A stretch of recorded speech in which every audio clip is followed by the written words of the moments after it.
Hello and welcome to this month, November, of looking at dark days of the property market in the UK.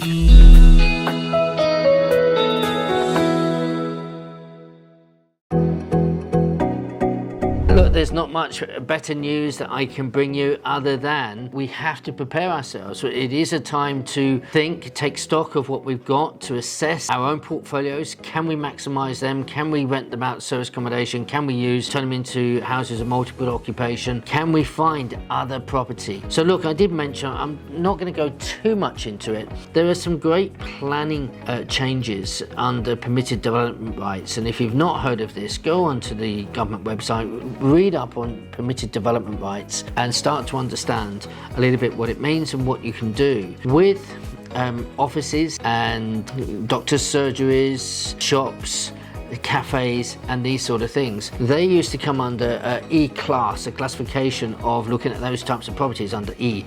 Now they come under MA, and it's an amazing thing what you can do with these properties under permitted development. So you can turn these properties, if they've been unused, normally for 3 months or more, and you should be able to then turn them into residential properties. Now, there's so many exceptions to the rule and what you can do, even greater things you can do. So it's worth getting hold of a planning consultant and having a chat. But first of all, you need to understand. So you need to read up on it and learn. I am actually in the middle of making a really big planning and training program with my friends in the company, which is taking us all the way through in property investment, and that's exciting. That'll be coming out next year. We're doing a lot of work on that, and we'll be talking about planning and having experts on that. If you're interested when that comes out, I'm sure you'll see it when it's publicised around. That'll be really, really exciting, but we're going really high end and in depth, and so every bit of detail is going to be in there for you. But look at this. If you're seeing now, and if we can go back to how it used to be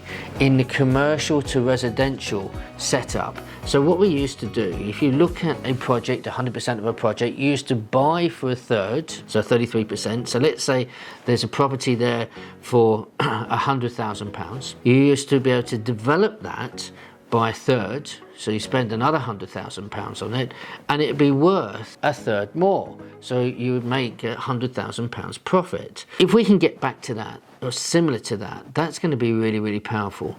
But remember, there will be opportunity with unused properties. Please be careful though, because a little bit of information, in my opinion, is extremely dangerous. The reason is when permitted development rights came in quite a few years ago, I had a friend of mine and he said, "Oh, Trevor, come and have a look at what I bought. I bought this block of offices cash. I just paid for it."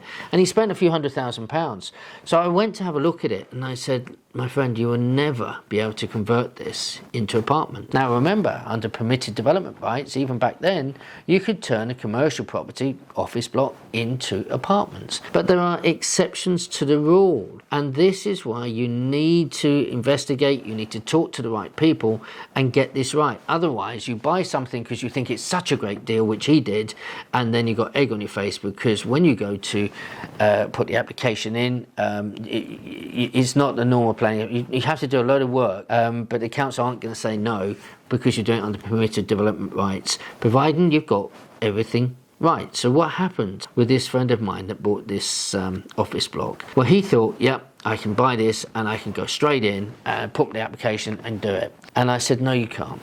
And he said, "Why not, Trevor?" And I said, "Well, this is on an industrial estate. You've got vehicles, heavy good vehicles coming in and out of here, and there's no way that highways will give consent to allow residential dwellings to be on this site." And sure enough, I was right. So you can imagine that you do blocks of flats and children are going to walk down that road and across the road where there's heavy plant vehicles coming up and down. It's not going to happen. And I can tell you, I was looking at a site in Croydon in London, same thing. However, there was a residential house next to this commercial building that we wanted to make 8 apartments. We put in what's called a pre-app, and we got turned down. And we thought we might do, but it's worth having a go. There are ways of looking at it. I've actually just got another planning consent come back where we're applying for 4 apartments, and at the minute they've said no, we can probably do 3, but I'm pushing a little bit. But now we're going to turn it around and go back and see if we can get the 4. That's something, again, when they say no, it's not no forever. You just got to look at a different way of achieving what you want to do. It is about learning, and can only advocate is build your education up, read as much as you can, go on the website, on the government website, and get it from the horse's mouth. Be careful when people are talking, especially on YouTube.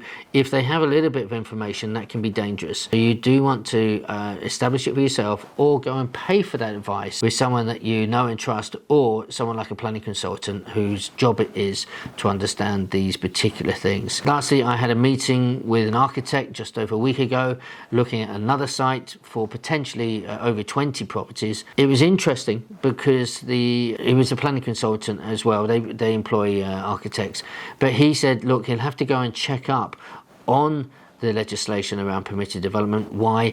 Because it's moving all the time. So the 1st of August 2021, things changed in a big way, quite exciting way, and that's why you need to understand, and the planning consultants need to come up to chapter and verse, because it's moving and you've got to make sure it fits right. So look, there's great opportunity out there, and yes, wait, but look for commercial opportunities that you convert into residential. If that is the way that you're buying it, which you're investing some money of your own money in, and then the development's going to cost you 30-40% of the total project cost, although the interest rates are high, that can still work for you and be very, very lucrative. Guys, I wish you all the best. I'll see you next week. That'll be the last of the November Dark series. Please put your comments. What do you think of it? Do you like the effects? God bless you. Take care.